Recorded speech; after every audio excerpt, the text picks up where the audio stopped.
우리는 맑은 날을 좋아하고 비 오는 날은 싫어한다. 하지만 우리를 우울하게 만드는 것은 비가 아니라 파란 하늘에 대한 집착이다. 그 집착 때문에 비가 올 때에 또 다른 기쁨을 누릴 수 없다.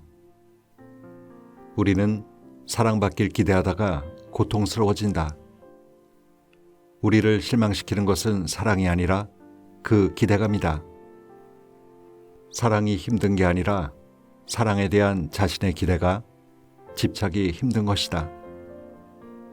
일단 내려놓으면 마음이 한결 편해진다. 그리고 곧 내가 내 기대감에 대한 피해자였다는 사실을 깨달을 것이다. 책 읽는 다락방의 제이입니다. 이 세상에서 가장 큰 다이아몬드를 손에 쥔다면 다른 보석들에 대한 관심이 없어질까요? 서울대에 입학하기만 하면, 삼성에 입사하기만 하면 고생이 끝날까요? 아이러니한 것은 그렇지 않음을 알면서도 우린 그런 삶을 지향하며 살고 있다는 겁니다. 오늘 소개드릴 책은 도서출판 미래지향에서 펴낸 힘들었던 날들을 좋았던 날들로인데요. 늘 들어왔던 당연한 얘기들 같으면서도 고개를 끄덕이게 하네요. 이 책의 저자인 허첸펑은 대만의 뇌신경과학 전문의자 작가인데요. 중국 인터넷 서점 중에서 가장 큰 당당왕에서 인간의 본성을 가장 잘 들여다보는 심리작가로 선정된 바가 있다고 합니다. 그래서인지 글이 아주 편안하면서도 큰 설득력을 갖고 있습니다. 저자는 우리 내면의 본질은 걱정이 없는, 그래서 우리는 원래 아름답고 행복한 사람들이었는데 나중에 생겨난 걱정들로 인생이 고달파진 거라고 합니다. 고민 없던 그 시절로 돌아가려면 어떻게 해야 할지를 저자는 서문에서 이렇게 말합니다. 책을 시작하기 전에 간단한 테스트를 하나 해보죠. 머릿속으로 생각해도 되고 종이에 적어도 됩니다. 만약 뭐뭐가 이루어진다면 정말 행복하게 살 수 있을 것 같다. 바로 이어서 여러분이 바라는 꿈을 상상해 보세요. 시험에 합격한다든가, 직장에서 승진을 한다든가, 애인이 생긴다든가, 자녀가 졸업하고 취업을 한다든가, 로또에 당첨된다든가. 자, 이제 질문을 하겠습니다. 만약 방금 적은 그 꿈이 실현되지 않는다면 행복하게 살 수 없는 걸까요? 혹은 그 꿈이 정말로 여러분을 행복하게 만들어줄까요? 우리가 인생에 걸은 기대에는 대개 고정관념이 깊게 자리 잡고 있습니다. 만족스러울 만큼 기뻐할 만한 일이 생길 때까지 기다려야 한다는 것이죠. 어떠한 염원을 이룰 때까지, 일정한 부를 쌓을 때까지, 인생의 한 획을 그을 만한 수준에 다다를 때까지, 원하는 것을 손에 넣을 때까지 기다리고 또 기다립니다. 왜냐하면 하나를 이루고 나면 또 다른 목표와 바람이 생기거든요. 또한 어떤 사건이 일단락되기만 하면 곤경을 벗어나고 난관을 헤쳐 힘든 시간을 견뎌내기만 하면 행복해질 거라고 여기기도 합니다. 하지만 우리가 잘 알고 있듯이 현실은 좀 다르죠. 마무리 짓지 못한 일, 정리되지 않는 인간관계, 아직 남아있는 대출금, 게다가 겨우 하나를 해결하고 나면 또 다른 문제가 등장합니다. 해결해야 할 것들이 끝도 없이 이어지는 것이죠. 이제야 살만하다 싶으니 어느새 인생의 끝에 이르렀다라는 세네카의 명언이 이해가 되는 순간입니다. 불교 말씀 중에 일일 시오일, 즉 나날이 좋은 날이다 라는 말이 있습니다. 맞는 말이죠. 우리는 언젠가의 그날을 기다리는 것이 아니라 매일을 행복하게 살아야 합니다. 비 오는 날에는 빗소리를 듣고 눈 오는 날에는 눈을 감상하며 여름에는 무더위를, 겨울에는 살을 내는 추위를 느껴봅시다. 오늘이 어떤 모습의 날이든 오늘을 있는 힘껏 느껴봅시다. 시간은 정말 빠르거든요. 이 계절, 오늘 모두 금세 과거가 되어버릴 테니까요.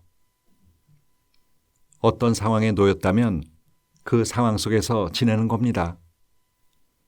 물론 모진 날도 있고 웃는 날도 있으며 성공의 기쁨을 만끽하는 날도 있고 실패의 좌절을 느끼는 날도 있습니다. 이런 경험들이 바로 인생임을 깨닫는다면 겪는 모든 일이 아름다운 경험이 될 것입니다. 걸음해온 모든 것이 무엇으로도 대체할 수 없는 추억이 될 것입니다. 운이 좋다, 나쁘다, 순조롭다, 고되다, 즐겁다, 괴롭다, 모두 생각의 차이입니다.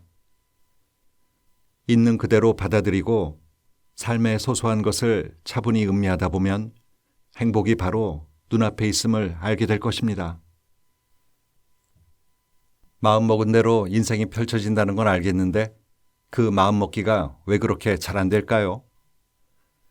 그 이유를 본문을 통해서 함께 생각해 보시죠.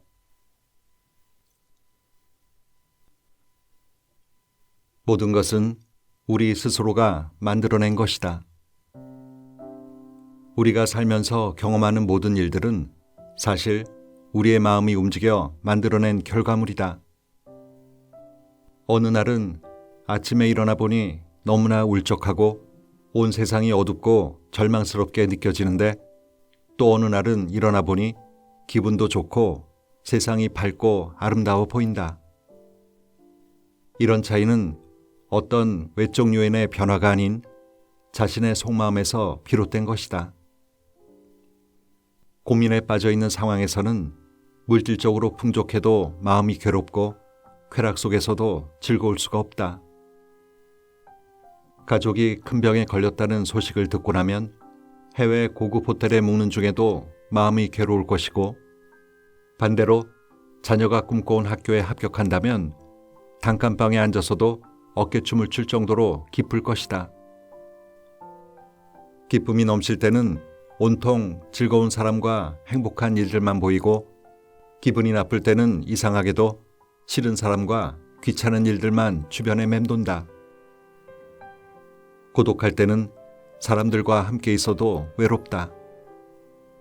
분노가 가득할 때는 주변 모든 일들이 다 잘못된 것 같고 사소한 일에도 화가 솟구친다.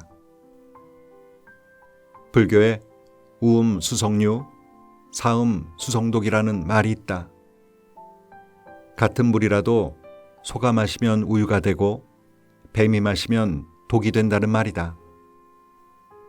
물 자체에는 문제가 없는데 마신 후에 성질이 달라진 것이다. 때로 우리는 귀에 거슬린다는 말 한마디에 기분이 급격히 나빠지곤 한다. 그런데 같은 말을 기분이 좋을 때 들었더라면 그냥 한번 웃어넘기고 말았을지도 모른다. 기분이 좋은 사람에게는 호탕하게 웃고 넘어갈 이야기도 기분이 안 좋은 사람에게는 상당한 반감을 주는 말이 될 수 있다. 같은 말을 같은 사람에게 하더라도 당시의 기분에 따라 반응이 달라지는 것이다. 관건은 사람들의 마음에 있다. 즐거운 휴일도 있지만 시간이 너무 안 가고 쓸쓸한 휴일도 있다. 비가 그치고 겠다는 이유만으로 하루가 행복해지는 때가 있는 반면 해가 쨍쨍하고 화창한 날임에도 괴로운 마음을 떨쳐내기 힘들 때도 있다. 그래서 인생이 뜻대로 안 된다고 원망하는 사람에게 나는 늘 같은 충고를 한다. 항상 자신의 내면에 귀 기울여야 합니다. 인생이 마음에 안 들고 자꾸 괴로운 일만 겪는다면 그 불만족과 괴로움 또한 자신의 내면에 존재한다. 삶이 아름답고 행복한 일만 생긴다면 이 역시 우리 마음의 상태이다. 모든 것은 우리 스스로가 만들어낸 것이다. 마음이 즐거울 때는 사는 게 참 즐겁다. 가슴에 원망이 많으면 삶이 곧 원망이 된다. 인생을 바꾸고 싶다면 먼저 우리의 마음을 바꿔야 한다. 휴가 기간에 유난히 친절해지는 자신을 발견한 적이 있는가? 잘 웃고 인내심도 많아지고 상냥해진다. 평상시와 다르게 전체적으로 부드럽고 편안해지는 것이다. 휴가가 즐겁기 때문이라고, 멋있는 풍경 때문이라고 말할지도 모르겠다. 하지만 그건 겉으로 보이는 이유일 뿐이다. 휴가를 보내는 모든 사람이, 멋진 풍경이 있는 곳에 사는 모든 사람이 늘 행복하고 친절한 건 아니지 않은가? 우리 마음의 상태가 우리가 보는 세상을 결정한다. 일출이 아름다운 것도, 밤하늘이 슬픈 것도, 넘실대는 파도가 장관인 것도 모두 당시의 심정을 보여주는 것이다. 황금빛 일몰에 아무런 감동을 못 느낀다면, 석양빛에 슬픔을 못 느낀다면 이 역시 우리 마음이 그러하기 때문이다. 이것이 단지 외부적 요인 때문이라고 착각한다면 우리는 중요한 포인트를 놓치는 게 된다. 행복은 새 집, 새 직장, 새 차, 새로운 헤어스타일 혹은 해외여행으로 얻을 수 있는 것이 아니다. 우리를 진짜 행복하게 해주는 것은 우리의 마음이다. 휴가를 가지 않더라도 마음에 기쁨이 넘친다면 휴가를 간 것과 마찬가지 행복감을 느낄 수 있다. 세상의 아름다움을 느끼려 노력한다면 복사꽃 가지 하나로도 봄을 느낄 수 있다. 마음에 봄이 없으면 꽃이 만발해도 봄을 못 느낀다. 무엇을 원하는지 자기 자신이 가장 정확히 알고 있다. 많이들 이렇게 묻는다. 제가 어떻게 해야 할까요? 어떤 삶을 살아야 할까요? 직장을 옮겨야 하지 않을까요? 그와 헤어져야 할까요? 제가 어떻게 변해야 할까요? 어떻게 해야 행복할까요? 답을 얻기 전에 먼저 알아야 할 게 있다. 당신이 행복할 때 그걸 누가 할까? 당신이 한다. 당신이 괴로운 건 누가 할까? 당신이 한다. 당신은 나의 두통을 느낄 수 없고 나 역시 당신의 치통을 알 수 없다. 더 이상 아프지 않게 되더라도 그걸 알아차리는 사람은 당신뿐이다. 여기까지 이해했다면 답은 가까운 곳에 있다. 당신이 느끼고 생각하는 바를 가장 잘 아는 사람은 바로 당신이다. 아무도 당신 인생을 대신 살아줄 수 없고 아무도 당신에게 정확한 답을 줄 수 없다. 그러니 위와 같은 질문의 대상은 당신 자신이어야 한다. 당신을 가장 잘 아는 사람이기 때문이다. 그렇다면 답은 어떻게 구할 수 있을까? 사실 매우 간단하다. 배가 고픈 것을 어떻게 알게 될까?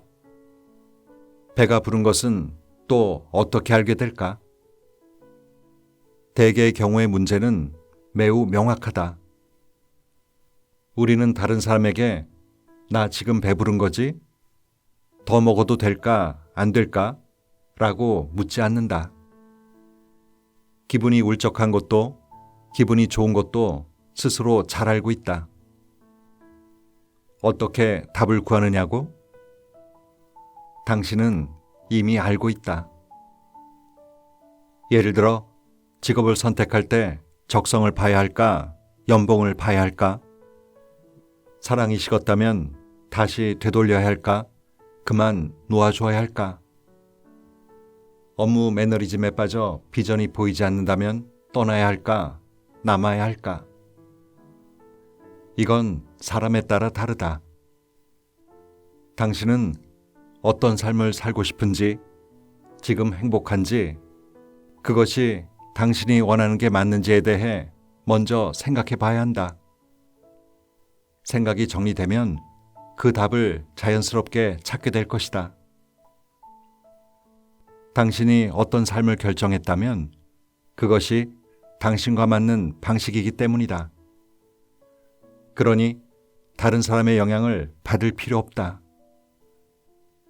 남들이 뭐라고 하든 당신이 느끼는 바를 솔직하게 바라보고 자신의 내면과 함께 나아가면 된다. 괜찮다고 느껴지면 기꺼이 그렇게 하고 아닌 것 같다면 그 방식을 거절하면 된다.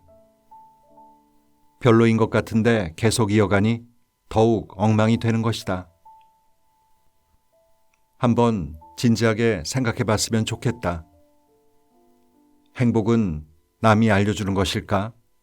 스스로 느끼는 것일까? 당신이 갖고자 하는 것이 남들도 다 원하는 것이기 때문은 아닐까? 당신이 정말로 좋아하기 때문이 아니라 다른 사람이 좋다고 하기 때문은 아닐까? 인도의 대철학자 크리슈 나무르티의 말을 인용해 보겠다. 만약 당신이 배고프다는 사실을 다른 사람을 통해 듣는다면 물론 이 역시 또 다른 인지의 방법이 될 수 있다. 그런데 배고프다는 것을 당신 스스로 느꼈다면 이건 완전히 다른 형태의 인지 방법이다. 당신이 배고프다는 사실을 다른 사람을 통해 들었는지 당신 스스로 느꼈는지 한번 잘 생각해 봤으면 좋겠다. 당신이 배가 고플 때 필요한 건 당신 입에 넣을 음식이지 다른 사람이 말해주는 음식이 아니다. 인생이 공허하고 즐겁지 않다면 그 이유는 여기에 있다. 다른 사람이 알려주는 인생은 당신 인생이 아니다.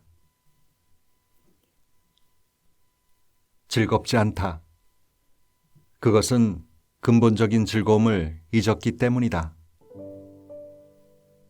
언젠가부터 우리는 원하는 것만 손에 넣으면 행복해질 수 있다고 믿게 된 것 같다. 또한 부유할수록 성공할수록 더 많은 행복을 만들어내는 것이 당연하다고 생각한다. 정말 그럴까? 돈 많은 사람들을 보자. 그들이 훨씬 더 행복할까? 직급이 높은 사람이 낮은 사람보다 행복할까? 많은 것을 가진 사람이라고 더 많이 행복할까? 그건 아니다. 승진하고 시험에 합격하고 긴 휴가를 얻고 쇼핑을 하고 물론 행복해진다. 하지만 금방 사라질 행복이다. 새 핸드폰이 생기면 날아갈 듯 기쁘다. 하지만 새 것이라는 느낌이 사라지면 그 기쁨도 사라진다. 새 옷을 사서 입으면 기분이 무척 좋다. 두 번째 입을 때도 기분이 꽤 괜찮다. 몇 번 더 입고 나면 그 옷도 그저 옷장 속의 수많은 옷 중 한 벌일 뿐이다. 즐거움이란 무엇일까? 즐거움은 인간의 본성이다. 아이들은 특별한 이유 없이 뛰고 달리고 놀기만 해도 굉장히 즐거워한다. 뭐가 그렇게 재밌냐고 물어봐도 아이들은 대답하지 못할 것이다. 재밌는 것에 이유가 있나요? 내게 반드시 필요한 거라고 생각하는 것 중 사실은 그렇지 않은 게 더 많다. 돈을 많이 벌고 성공하고 원하는 것을 가져야 행복해진다고 믿지만 그렇기 때문에 지금 당신이 행복하지 않은 것이다. 겉으로는 행복을 추구하는 것처럼 보이지만 들여다보면 허영심의 다른 모습일 뿐이다. 끊임없이 남과 비교하며 남에게 있는데 나에게 없기 때문에 필사적으로 갖고자 한다. 하지만 그럴수록 부족하기만 한 자신의 처지를 깨닫는다. 이래서 어떻게 행복해질 수 있을까? 과거에 단순했던 행복을 기억하는가? 시원한 바람을 맞으며 자전거를 타고, 놀이터에서 그네를 타고, 강가에서 물놀이를 하며 물고기를 잡고, 산속에서 노래를 부르고, 맨발로 풀밭을 뛰어다니고, 잔디에 누워 파란 하늘을 바라보고, 낙엽을 주워 관찰하고, 좋은 책을 읽고, 친구들과 삼삼오오 모여 놀고. 정말로 행복한 나날이란 멋지고 대단한 일들이 일어나는 날이 아니라 진주알이 하나하나 깨어지듯이 작고 소박한 기쁨이 있는 날들이다. 캐나다 작가 루시 모드 몽고메리의 빨간 머리엔에서 주인공 앤 셜리가 하는 말이다. 학생 때는 주머니가 가벼워서 비싼 식당에는 가지 못하지만 길거리 음식만 먹어도 충분히 만족스럽다. 좋은 차는 없을지라도 자전거를 타고 달리는 것만으로도 즐거울 수 있다. 많진 않아도 첫 월급이 가장 기쁘며 서툴러도 첫 데이트는 가장 행복한 순간이다. 시간이 지나 더 많은 것을 누리게 되더라도 그때의 그 기분을 다시는 느끼지 못한다. 행복은 우리 마음속에서 나오는 것인데 늘 밖에서 찾으려 하다 보니 점점 마음과 멀어지고 그래서 행복을 느끼지 못하는 것 같다. 어른이 된다는 건 문제가 아니다. 단순함을 잃어가는 게 문제라는 거다. 어떤 일을 할 때 기본으로 돌아가서 단순한 마음으로 바라보고 처리하면 행복도 그렇게 단순하게 다가올 것이다. 쉽게 판단 내리지 말자. 우리도 잘 알지 못한다. 이런 일이 생기다니 정말 재수없네. 이 말은 두 부분으로 나눌 수 있다. 이런 일이 생기다니는 객관적인 사실이고 정말 재수없네는 주관이다. 재수없다라는 건 팩트 그 자체가 아니라 개인의 호불호, 즉 자신의 생각에 따라 갖다 붙인 감정이다. 이것은 무엇이 문제일까? 과거의 경험에 어떠한 꼬리표를 붙이면, 즉 좋다, 나쁘다, 혹은 운이 좋았다, 재수없었다와 같이 판단을 내려버리면 호의 굴레 안에 갇힌다. 즉 좋아하는 것이니 갖고 싶다, 싫어하는 것이니 버리겠다라는 단편적인 판단만을 하게 된다. 마음이 자유롭게 느끼지 못하게 되는 것이다. 고대 그리스 스토아파 철학자인 에픽테토스는 이렇게 말했다. 사람들이 괴로운 것은 어떤 사건 때문이 아니라 그 사건을 바라보는 자신의 생각 때문이다. 모든 일은 본질적으로 중립이다. 즉, 좋고 나쁨의 구분이 없다. 낮과 밤은 원래 좋고 나쁜 것이 없는데 우리가 낮만 좋아하고 밤이 싫다고 여기면 그때부터 밤은 내가 싫어하는 대상이 된다. 잘못된 가설은 부정적 감정을 더욱 가중시킨다. 좋고 나쁜 것은 누가 판단할 수 있을까? 대부분의 사람들은 결혼은 좋은 일이고 이혼은 나쁜 일이라고 말한다. 그러나 몇 년 후 다시 물어보면 그 대답이 달라질지도 모른다. 병에 걸리는 것은 좋은 일일까, 나쁜 일일까? 당연히 나쁜 일이라고 대답하는 사람이 많을 것이다. 하지만 큰 병에 걸렸던 사람들의 이야기는 조금 다르다. 병을 얻고 난 뒤 차분히 생활하게 되면서 내려놓는 법을 배우고 새로운 삶을 펼치게 되었다고 한다. 그래서 사는 것이 조금 더 진지해지고 가족과도 더욱 가까워졌다고 말하는 사람들이 많다. 이렇듯 득과 실, 화와 복은 정확하게 선을 그어 구분할 수가 없다. 인생사 새옹지마라고 화와 복은 번갈아 가며 온다. 굉장히 기뻤던 어떤 일이 몇 년 후에는 일어나지 말았어야 하는 일로 바뀌기도 한다. 반대로 당시에는 너무 힘들고 비참한 일이었으나 시간이 흐른 뒤 그 일로 인해 더 가치 있는 인생을 살게 되었음을 깨닫기도 한다. 예전에 어느 설문조사를 본 적이 있다.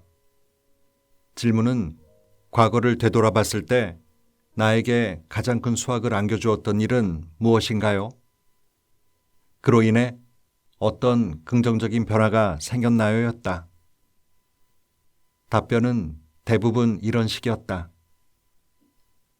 회사에서 잘리고 한동안 실업자 신세였다. 하지만 그랬기에 내가 좋아하는 이 일을 할 수 있게 된 것 같다. 생소한 다른 지역으로 파견된 일. 하지만 그로 인해 독립할 수 있었고 인생의 동반자를 만날 수 있었다. 투자에 실패했다.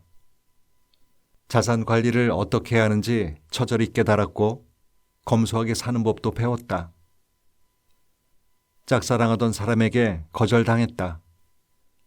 하지만 얼마 가지 않아 그 사람은 결코 내 짝이 아니었음을 깨달았다. 살면서 마주하는 관문들은 그저 과정에 불과하다. 현재의 좌절과 실패가 인생의 결말은 아니다. 다음 장으로 넘어가는 과정일 뿐이다. 나쁜 일이 일어나면 이런 생각을 하게 된다. 왜 나쁜 일은 항상 착한 사람에게만 일어날까? 여기서 중요한 것은 무엇이 나쁜 일인지 우리가 정확하게 알고 있는가 하는 점이다.